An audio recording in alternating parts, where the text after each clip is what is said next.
Hello everyone, my self Amit Kumar. ऐसे देखा जाए तो मेरे चैनल्स पे मैंने बहुत सारे वीडियोस अपलोड किए हुए हैं। लाइक ड्यूरिंग कोविड सेशन, जब मैं ऑनलाइन लेक्चर्स बच्चों के लिया करता था, उस टाइम के जो रिकॉर्डिंग्स थे, कुछ ही दिनों पहले मैंने उसको अपने यूट्यूब चैनल पर डाल दिया है।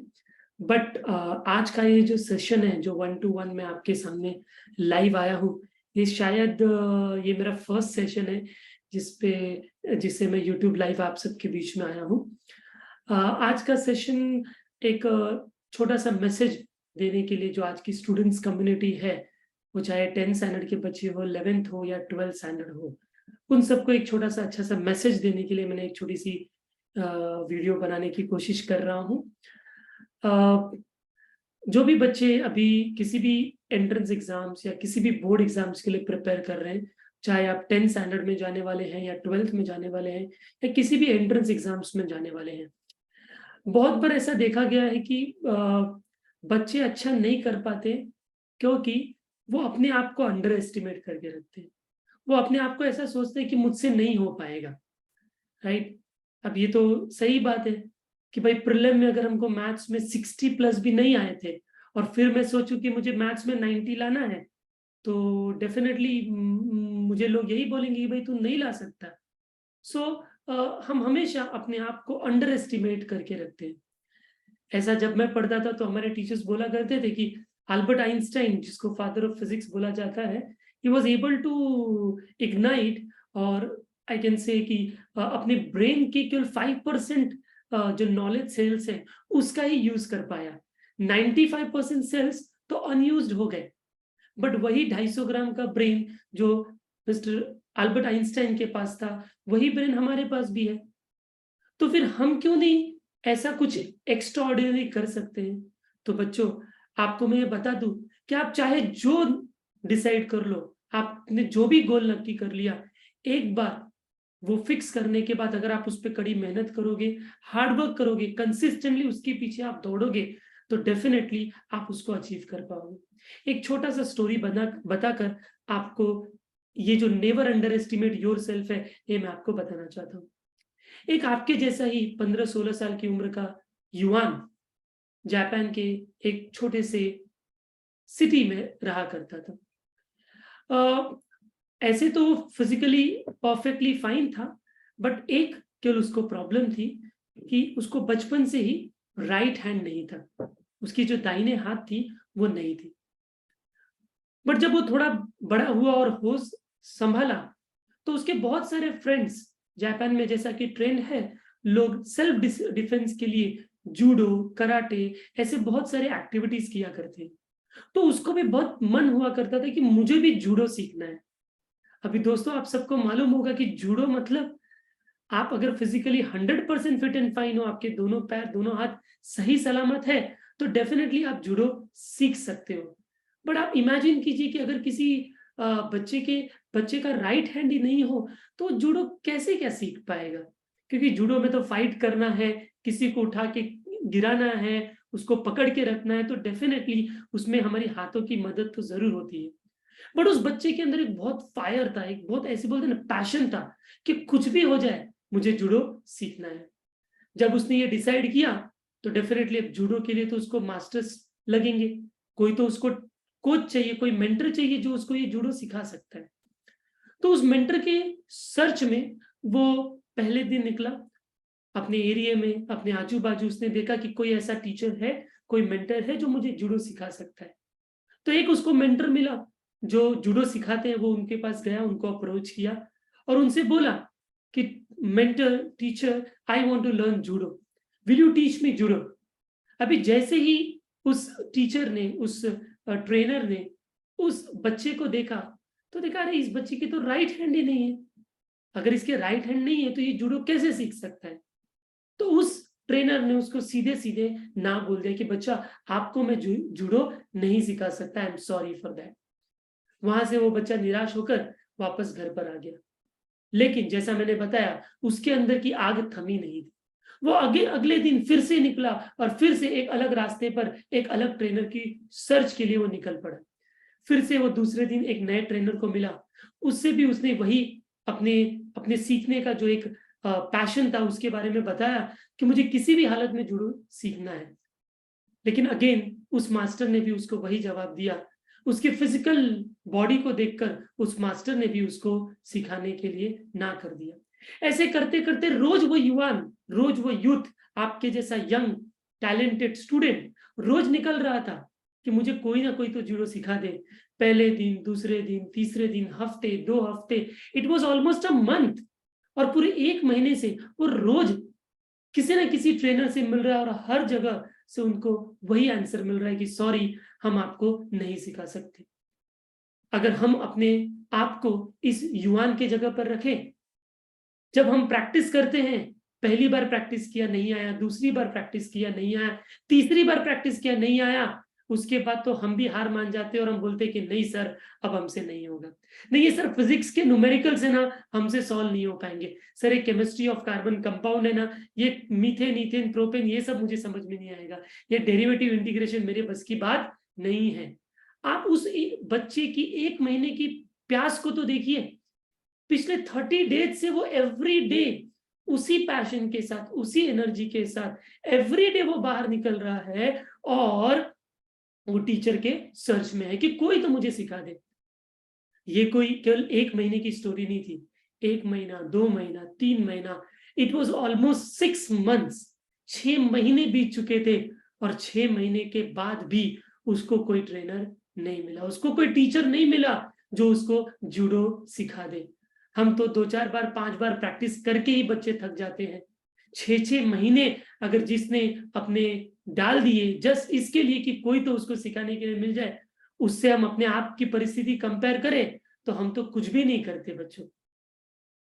6 महीने के बाद, एक बहुत ढूंढने के बाद, एक ओल्ड सा मास्टर, एक बूढ़ा मास्टर था, वो उसको मिला। उसने अपनी जर्नी बताई, वो किस किस ट्रेनर के पास गया, उनसे क्या उनको जवाब मिला, कितने लोगों ने उसको डिस्करेज किया, कितने लोगों ने उसको डीमोटिवेट किया, वो सारी बात उस बूढ़े ट्रेनर को उन्होंने बताया। उस लड़के के पिछले 6 महीने के जर्नी को देखकर, ना कि उस मास्टर को ऐसा लगा था कि शायद ये कर पाएगा, बट उस लड़के की जर्नी को देखकर उस मास्टर को लगा कि चलो, इसका दिल रखने के लिए ही सही मैं इसको जूडो जरूर सिखाऊंगा। और मास्टर ने उसको अपना स्टूडेंट बनाने के लिए हाँ कर दिया। स्टोरी यहां पर खत्म नहीं होती है बच्चों। मास्टर ने उसको अगले दिन से मॉर्निंग 7 o'clock शार्प टाइम पर आने के लिए कहा। अभी जिस बच्चे ने 6 महीने इंतजार किए हो किसी चीज को पाने के लिए, तो डेफिनेटली वो तो 7 o'clock क्या, उसके पहले ही आधा घंटा पहले ही वो पहुंच जाएगा। वो टाइम के पहले उसके एकेडमी में पहुंच गया। जूडो के अंदर बच्चों 2 टाइप के ट्रेनिंग दिए जाते हैं।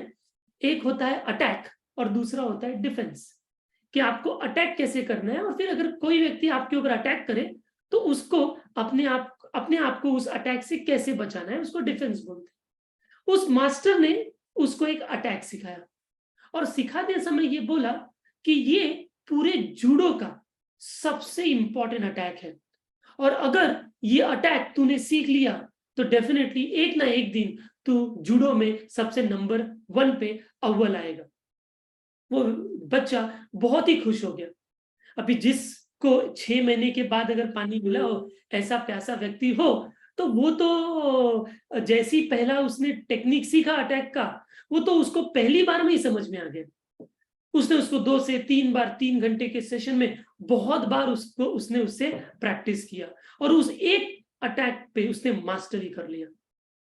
फर्स्ट डे के सेशन खत्म हुआ, सेकेंड डे वापस से वो गया और मास्टर के पास मिला। आज हमें क्या सिखाओगे मास्टर जी? मास्टर ने बोला, कल जो मैंने आपको अटैक सिखाया था उसी अटैक को आपको दोबारा से सीखना है। वो वापस से खुश हो गया और सेकेंड अटैक, जो सेकेंड डे सेम अटैक को उसने फिर से प्रैक्टिस किया। सेकेंड डे हो गया, third day he went to the same master. Again उसने पूछा कि today what we are going to learn, आज क्या मैं नया सीखने वाला हूं? मास्टर ने बोला, नहीं बच्चा, आज भी आपको वही अटैक करना है। एक बार के लिए जब हमारा टीचर हमको एक ही प्रॉब्लम, एक ही चीज 2 बार, 3 बार, 4 बार लिखने की प्रैक्टिस देता है तो हमको लगता है कि ये टीचर तो हमें परेशान करना चाह रहा है, ठीक है, हमें पनिशमेंट देना चाह रहा है। बट हमें नहीं मालूम है कि वो टीचर के 4 बार 5 बार लिखाने का पीछे कोई ना कोई रीजन होगा, कोई ना कोई जरूर कुछ हमारे फायदे की चीज होगी, नहीं तो क्यों टीचर हमको इतनी बार कराए। उस मास्टर ने भी उसको 3rd day, 4th day, 5th day, and it was almost a week, every day 7 days in a week वो वही चीज आपको सिखाता है, वही चीज उसको प्रैक्टिस करने के लिए बोलता है। 1 हफ्ते, 2 हफ्ते, 3 हफ्ते, and now it was a month. 1 महीने हो चुके थे और 1 महीने से एवरी डे मास्टर उसको वही अटैक सीखने के लिए, वही अटैक प्रैक्टिस करने के लिए बोलता है। ये तो ऐसी बात हो गई कि जैसे मैं अगर अपने मैथ्स क्लास में गया और मैंने बच्चों को एक सम बोर्ड पे कराया और मैंने बोल दिया ये बहुत इंपॉर्टेंट क्वेश्चन है बच्चों, बोर्ड एग्जाम में ऐसे क्वेश्चन जरूर आते हैं। सेकेंड डे भी आया, सेकेंड डे भी मैंने सेम सम कराया, तो आपको तो फिर तो पक्का विश्वास हो जाएगा ये पक्का आने वाला है। 2 बार सर ने अगर बोर्ड पे सॉल्व कर दिया मतलब आने वाला ही है। तीसरे दिन, चौथे दिन अगर मैंने हफ्ते तक कर दिया तो स्टैंप लग गया कि नहीं अब तो ये आने वाला ही है। लेकिन अगर मैंने 10, 12 दिन, 15 दिन और महीने भर वही पढ़ाया तो जरूर पीछे बैठे हुए बच्चों में से बहुत सारे बच्चों को ऐसा लगेगा कि लग रहा है हाँ सर का थोड़ा स्क्रू ढीला हो गया है। अरे सर को कोई बताए तो कि यही सम आप पिछले 30 डेज से करा रहे हो, या तो ऐसा सोचोगे या तो ऐसा सोचोगे कि लग रहा है सर को इसके आगे का सम आता ही नहीं है। उस बच्चे के माइंड, बच्चा तो हमारे जैसा ही था, आपके जैसा ही था, डेफिनेटली आप जैसा सोच रहे हो वैसा वो भी सोचा, बट फिर उसने आपको समझाया कि नहीं, मास्टर अगर कुछ बोल रहे हैं तो डेफिनेटली इसके पीछे का कोई राज होगा। उसने बोला वो जब तक मास्टर मुझे बोलेंगे तब तक मैं ये जो अटैक है वो मैं प्रैक्टिस करता ही रहूंगा। बच्चों आपको सुनकर शॉक्ड हो जाओगे कि यही प्रैक्टिस उसने 1 महीने, 2 महीने, 3 महीने, 6 महीने, 9 महीने एंड टोटल 1 ईयर तक उस बच्चे ने वही प्रैक्टिस किया। वो अटैक में तो इतना निपुण और इतना परफेक्ट हो गया था कि उस अटैक को करने वाला और कोई बंदा उस समय जापान में नहीं था। 1 साल के बाद हर जापानीज जूडो में एक कंपटीशन होता है। अब इसको तो एक ही अटैक आता था, डिफेंस तो बिल्कुल नहीं आता था कि सामने वाला कोई अगर अटैक करे तो बचेंगे कैसे, या इस अटैक के अलावा कोई दूसरा अटैक भी नहीं आता था। तो मास्टर ने उसको 1 साल के बाद कंपटीशन में भेज दिया। वो भी थोड़ी देर के लिए शॉक्ड हो गया, क्या मुझे तो एक ही अटैक आता है, मुझे और कोई चीजें तो आती नहीं है, तो मैं कैसे क्या किसी कंपटीशन में फाइट कर पाऊंगा। मास्टर वापस से आया कि नहीं, यू कैन डू इट। हमारे टीचर, हमारे पेरेंट्स, हमारे रिलेटिव्स जब हम कभी गिव अप करने की सोचते हैं तो हमको वो आके बोलते हैं, हमको मोटिवेट करते हैं कि नहीं बच्चा आप कर सकते हो, आप कोशिश करते रहो। मास्टर ने भी आके उसको यही बोला, नहीं I trust you, you will definitely do it, और उसको जूडो कंपटीशन में भेज दिया। जैसे हम आईपीएल देखते हैं तो स्टार्टिंग के मैचेस होते हैं, फिल्टर मैचेस होते हैं, फिर करके करके फिर क्वार्टर फाइनल, फिर सेमीफाइनल, और फिर जाके 2 टीमें फाइनल में पहुंचती है और फिर उनके बीच में मैच होता है। वैसे ही जूडो में पहले इनिशियल स्टेजेस के मैचेस होते हैं जो क्वालिफायर मैचेस होते हैं। उस क्वालिफायर में उसने 4 से 5 फाइट्स किया उस बच्चे ने, एंड ही वाज शॉक्ड कि वो सारे मैचेस जीत गया, वो सारे फाइट्स जीत गया। वो भी शॉक्ड था क्योंकि उसको आता तो एक ही अटैक था, जैसे आपको भी लग रहा होगा कि आता तो वही अटैक, एक ही अटैक था, कोई डिफेंस तो आता नहीं था। और जो अटैक उसको आता था, सामने जो उसके कॉम्पिटिटर थे उसको भी वो अटैक तो आता ही था, बट ये परफेक्टली अप्लाई कर पाता था और सामने वाला अपने आप को बचा नहीं पाता था और वो जीत जाता था। ऐसे करते करते करते उसने सारे क्वालिफायर मैचेस में, फाइट्स में वो जीत गया, क्वार्टर फाइनल जीत गया, सेमीफाइनल जीत गया, एंड फाइनली वो फाइनल में पहुंच चुका था। फाइनल में उसके सामने एक बहुत बड़ा सुमो काइंड ऑफ बंदा ऑपोजिट में था। रेफरी आया और उसको बोला कि भाई ये मैच नहीं हो सकता, क्योंकि एक तो ये बंदा हैंडीकैप्ड है, उसको राइट हैंड नहीं है, और सामने इतना जबरदस्त बंदा खड़ा हुआ है, अगर न चाहे इसको कुछ हो जाए तो ये ऑर्गेनाइजेशन उसकी जिम्मेदारी नहीं ले पाएगा, तो हम यहीं पर इस मैच को बंद करते हैं और इस वाले बंदे को फर्स्ट और इसको सेकंड दे देते हैं। अंदर अंदर तो वो युवक खुश हो रहा था, वो स्टूडेंट खुश हो रहा था कि चलो, मुझे तो पता नहीं मैं यहाँ तक कैसे पहुंच गया। राइट, कभी कभी ऐसा होता है कि हम अपने पेरेंट्स, हम अपने टीचर्स की बातें अगर सुनते भी रहे और उन्होंने जो बोला है ना बस उसको फॉलो करते रहे ना, तो हम कब अपने गोल तक पहुंच जाएंगे हमको भी पता नहीं चलेगा। हमको कुछ बहुत ज्यादा कैलकुलेशन भी करने की जरूरत नहीं होती। जब रेफरी ये बात कर रहा था तब तक मास्टर वापस से बीच में आ गया कि नहीं नहीं, इसको कोई नहीं होगा, इसको कुछ भी नहीं होगा, इसकी जिम्मेदारी मैं लेता हूं और ये फाइनल भी खेलेगा। एंड फाइनल फाइट शुरू हो गया। फाइट आधे पौने घंटे के बाद जब रिजल्ट अनाउंस हुआ तो आप सब, मैं भी बहुत शॉक था जब मैंने इंसिडेंट सुना कि फाइनल में वो बच्चा जीत गया। इतना भारी भरकम, इतना स्ट्रॉन्ग सामने कॉम्पिटिटर होने के बाद भी, एक राइट हैंड न होने के बाद भी एक बच्चे ने उस दिन जूडो में गोल्ड मेडल ले लिया। अपने गोल्ड मेडल को लेते हुए, अपने कप को लेकर, अवार्ड जो उसको मिला था उसको लेकर अपने मास्टर की गाड़ी में जब वो घर जा रहा था तो आउट ऑफ क्यूरियोसिटी उसने अपने मास्टर को पूछा कि मास्टर, मुझे सच में मालूम नहीं है कि मैं जूडो का जो फाइट था इतने सारे मैचेस में जीत कैसे गया, क्योंकि मुझे तो बस एक ही अटैक आता था, बाकी तो कोई अटैक या कोई डिफेंस तो मुझे आता नहीं था। तो what is the secret of my success? तो मास्टर ने बोला कि आज का जो तुम्हारा सक्सेस है ना, ये बस 2 रीजंस की वजह से है। सबसे पहला रीजन, आज इस छोटे से वीडियो से बस यही 2 रीजंस हमको घर लेके जाना है। इस 2 रीजन से अगर हमने अपने लाइफ को जीना शुरू कर दिया तो चाहे आप 10th में हो, 12th में हो, जॉब करते हो, कॉर्पोरेट में हो, आप कभी भी अपने आप को अंडर एस्टिमेट नहीं कर पाओगे। उसने बोला पहला रीजन कि ये जो मैंने अटैक आपको सिखाया है ये जूडो का सबसे डिफिकल्ट अटैक है। इसको अप्लाई करना मतलब बहुत ही प्रैक्टिस की जरूरत है। ये बात सुनकर आप और जैसे मैं या वो युवक भी कन्विंस नहीं हुआ। सो व्हाट, अगर ये क्वेश्चन मैं बोलूं कि बोर्ड एग्जाम में आने वाला है, इंपॉर्टेंट है, तो चाहे फिर कितना भी डिफिकल्ट क्वेश्चन होने दो, आप उसकी प्रैक्टिस तो करके जाओगे। 1 बार सही, 2 बार सही, आप 10 बार प्रैक्टिस करोगे, क्योंकि आपको श्योर है कि भले ये डिफिकल्ट है बट बोर्ड एग्जाम में आने वाला है, तो आप इसको प्रैक्टिस करके जाओगे। तो अगर ये अटैक इतना ही इंपॉर्टेंट था कि अगर इंप्लीमेंट करने पर सामने वाला बंदा हार जाएगा और आप जीत जाओगे, तो वो तो हर बंदे ने प्रैक्टिस करके आया होगा। और ये सच बात थी, जितने भी उस दिन फाइट में मैचेस में आए थे वो हर एक स्टूडेंट ने, हर एक फाइटर्स ने इस अटैक को सीखा था। He was not convinced with the first reason. Then he asked, what is the second reason? तब मास्टर ने उसको बताया कि हर अटैक का एक डिफेंस होता है। हर अटैक का एक डिफेंस होता है कि सामने से कोई आए तो एक डिफेंस है कि आप पीछे आ जाओ तो शायद आप उस अटैक से बच सकते हो। ऐसे ही इस अटैक का भी एक डिफेंस है। जिस स्टूडेंट ने इस अटैक के डिफेंस को नहीं कर पाया, राइट, अगर मैंने अटैक किया और वो अपने आप को नहीं बचा पाया, तो ये अटैक इतना पावरफुल है कि एक ही बार में सामने वाला बंदा गिर जाता है और आप जीत जाते हो। वो लड़के ने बोला, हाँ यही तो हो रहा था, मैं अटैक तो कर रहा था, सामने वाला बचाने की भी कोशिश कर रहा था, बट पता नहीं वो अपने आप को बचा नहीं पा रहा था और एक ही झटके में वो गिर जाता था और वो उठ नहीं पाता था। तो मास्टर ने बोला, यस, इस अटैक का भी एक डिफेंस था। उसने पूछा क्या डिफेंस था, क्यों लोगों को पता नहीं था, मेरे ऑपोजिट जो फाइटर्स थे उनको मालूम नहीं था कि कौन सा अटैक, ये कौन सा डिफेंस था? बोला सबको मालूम था लेकिन कोई अपने आप को डिफेंस नहीं कर पा रहा था। बोला फिर क्यों नहीं डिफेंस कर पा रहा था? And then the second reason जो उसके मास्टर ने बताया कि जिस प्रकार जूडो के हर एक अटैक का डिफेंस होता है, वैसे ही इस अटैक का भी एक डिफेंस होता है।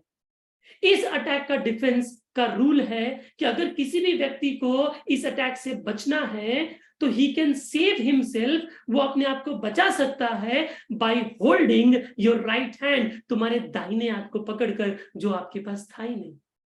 तो जब भी ये अटैक आप करने जाते थे और सामने वाला बंदा वो अटैक को पहचान कर अपने आप को बचाने के लिए आपका राइट हैंड पकड़ने जाता था, तो उसको पता चल रहा था आपको तो राइट हैंड ही नहीं है और वो अपने आप को डिफेंस नहीं कर पाता था और आप सक्सेसफुली अटैक लगा पाते थे और एक ही झटके में वो बंदा गिर जाता था। हम में से कई लोगों को ऐसा लगेगा कि राइट हैंड नहीं होना उसकी वीकनेस थी, राइट हैंड नहीं होना उसकी कमजोरी थी, लेकिन आज इस छोटे से स्टोरी से हमको समझता है कि आज उसका वीकनेस ही उसका स्ट्रेंथ बन गया, उसकी ये कमजोरी ही उसकी ताकत बन गई। शायद अगर उसका दाहिना हाथ होता तो शायद वो कोई भी फाइट जीत नहीं पाता, राइट। ऐसे ही बच्चों हमारे लाइफ में भी, हम इस दुनिया का कोई भी व्यक्ति परफेक्ट नहीं है। हम सबके अंदर कुछ ना कुछ लिमिटेशंस है, कुछ ना कुछ कमियां हैं। हो सकता है मैं इंग्लिश में बहुत तो अच्छा हूं, बट मेरे मैथ्स के कैलकुलेशंस वीक है। मैं मैथ्स तो अच्छा कर पाता हूं, बट मैं बाय हार्ट वाले जो सब्जेक्ट्स हैं, एसएस हो गए, हिस्ट्री ज्योग्राफी हो गए, ये सब मैं नहीं कर पाता हूं। और होता क्या है, अक्सर जो चीजें मैं नहीं कर सकता, मैं उस चीजों से भागा करता हूँ, मैं उस चीजों को करने की कोशिश ही नहीं करता। बड़ी इंसिडेंट हमको सिखाता है कि we should never give up. हमें अपने आप को अंडर एस्टिमेट नहीं करना है। उस बंदे ने कैसे अपने अंदर फायर लगाया, कैसे अपने अपने आप को एक पॉजिटिव एटीट्यूड में रखा कि नहीं मैं कर सकता हूं। 1 साल उसने प्रैक्टिस किया, 1 साल प्रैक्टिस करने के बाद आप सबके सामने रिजल्ट है। तो हमको कभी भी अपने आप को अंडर एस्टिमेट नहीं करना है बच्चों। आज मैथ्स वीक है, नो प्रॉब्लम, मैं 1 दिन 2 दिन, हफ्ते, 2 महीने, 6 महीने मैं प्रैक्टिस करूंगा, और वो दिन जरूर आएगा कि मैं मैथ्स में सबसे अच्छा स्कोर कर पाऊंगा। मेरे अगर थियोरी आंसर्स बाहर करने में प्रॉब्लम है, हम क्या करते हैं, हम उसको पढ़ते ही नहीं, हम उसको छोड़ देते हैं। बस वही चीज हमको नहीं करनी है बच्चों। जो चीजें हमारी कमजोरी है, जो हमको लगता है हमें प्रॉब्लम है, हम नहीं कर पा रहे, आप उसके पीछे लग जाओ। वो आपके पीछे लगे उससे पहले आप उसके पीछे लग जाओ। 1 महीने, 2 महीने, 4 महीने, 6 महीने, साल भर भी नहीं, ये तो मैं बहुत बड़ा आंकड़ा बोल रहा हूँ, 4-6 महीने, शायद आप 10-15 दिन और मैक्सिमम 1 महीने के ऊपर आप उसके ऊपर उस प्रॉब्लम को से आप निकल जाओगे, और वो उसी फील्ड में आप आगे बढ़ जाओगे। ऐसे तो कई स्टोरीज है हमारे पास। बहुत सारे बच्चे हर साल मिलते हैं, कभी उनको बायो पसंद नहीं था और आज वो एमबीबीएस कर रहे हैं। उनको मैथ्स फिजिक्स पसंद नहीं था, आज एनआईटी और आईआईटी जैसे इंस्टीट्यूट से इंजीनियरिंग कर रहे हैं, जिसमें मैथ्स एंड फिजिक्स बेस होता है। तो आज ये एक छोटे से वीडियो से मैं आप सबको एक ही चीज बोलना चाहूंगा बच्चों, कि कभी भी आप गिव अप मत कीजिए। आप मेहनत करते रहिए, डेफिनेटली जरूर ना जरूर आज नहीं तो कल, नहीं तो परसों रिजल्ट आने वाला ही है। अपने कमियों को मत देखिए, अपने आप को अंडर एस्टिमेट नहीं कीजिए कि मुझसे नहीं होगा। इस दुनिया में ऐसा कोई भी चीज नहीं है जो हम ह्यूमन बीइंग नहीं कर सकते, राइट। आप सोचिए राइट ब्रदर्स के बारे में, जब उन्होंने पहली बार अपने हवाई जहाज बनाने की संकल्पना को प्रस्तुत किया, तो लोग पागल बोलते थे कि अरे कोई उड़ सकता है आसमान में। आज हम जितने आसानी से देखते हैं कि अरे एरोप्लेन में एक जगह से दूसरी जगह कितने कम समय में हम पहुंच पाते हैं। लेकिन सोचिए जब एरोप्लेन था ही नहीं, और उस समय जब वो व्यक्ति ने बोला कि यार हम भी आसमान में उड़ सकते हैं, तो लोग उसको पागल बोलते थे, लोग बेवकूफ बोलते थे। अरे वी आर नॉट बर्ड्स, हम पंछी थोड़ी ना है कि हम आसमान में उड़ सकते हैं, हमको पंख थोड़ी ना है। लेकिन आज वही राइट ब्रदर्स ने अपने, देखो लोगों ने उनको नेगेटिव बोला, लोगों ने उनको डिस्करेज किया, बट उस डिस्करेजमेंट को, उस नेगेटिविटी को ही उन्होंने अपना मोटिवेशन बनाया, और फिर उन्होंने पहला एरोप्लेन बना दिया, जिससे आज हम सबको मालूम है Wright brothers were the first person to invent aeroplane, right. तो हम सबको भी हार नहीं मानना है। हम जिस भी स्टैंडर्ड में हैं, हम 10th 12th एंट्रेंस एग्जाम्स के लिए प्रिपेयर कर रहे हैं, जॉब में है, जहां भी हैं, हमको मेहनत करना है, हमको गिव अप नहीं करना है। Okay students, so that's all for today, thank you very much.